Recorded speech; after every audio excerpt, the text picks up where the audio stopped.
Agulla, fío e un anaco de tea son suficientes para dar forma ao que imagines. Fixo un corazón, como non. Un personaxe de Ghibli, do estudio Ghibli. Unha árbore que ten aquí como unha nube que vou facer de cores. Maritza Bertolini, artista mexicana afincada en Pontevedra, sabe o ben e la aborda como expresión artística, unha paixón que quere visibilizar e impulsar. Creo que al menos en los últimos años se ha reivindicado y ha pasado de dejar de pues una cosa que se le llamaba, ¿no?, de las labores o de las mujeres que hacen en casa, a verlo como una técnica artística más y sobre todo para hacerlo en comunidad. Grazas a ela, Pontevedra celebrou onte por primeira vez o Día Mundial do Bordado. Medio cento de persoas reuníronse ao carón do Magnolio dos Xardíns da Deputación para bordar. Es súper lindo porque es intergeneracional. Cada una viene con su propio proyecto que tiene en casa y a hacer en compañía. Se preguntan dudas. Traballar nas súas pezas e o tempo tecer comunidade. En vez de estar no sofá con series e sereba,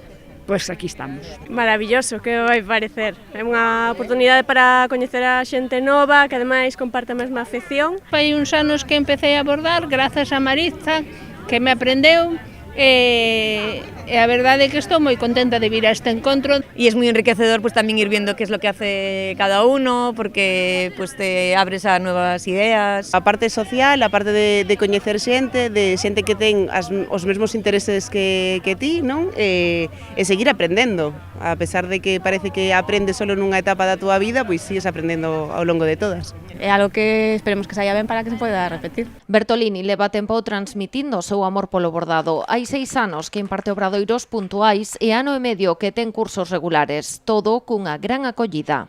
En los cursos generalmente entre semana tengo a 30 personas de forma regular y luego entre los fines de semana que doy talleres en otros espacios o me muevo a algún otro evento que me invitan, pues a lo mejor en la semana tengo 60.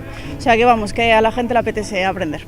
Porque se a imaginación e as ganas sumamos algo de técnica e moita práctica, as posibilidades son infinitas. Ahora mismo estou bordando bolsiñas destas de, bueno, que entregan a veces nas tiendas para reciclalas e poder guardar moitas cousas en eles. Esto va a ser un almohadón para una cama. Eu estou bordando un gorriño para a praia e nada, así ahora mismo non ten moito xeito, pero estou facendo como unhas diapositivas de amencer, mediodía e atardecer. Hai fíos que unen, emocionan e tamén reivindican. Ás veces unha puntada tamén é unha declaración. El bordado tiene mucha parte política y siempre se ha usado para manifestación.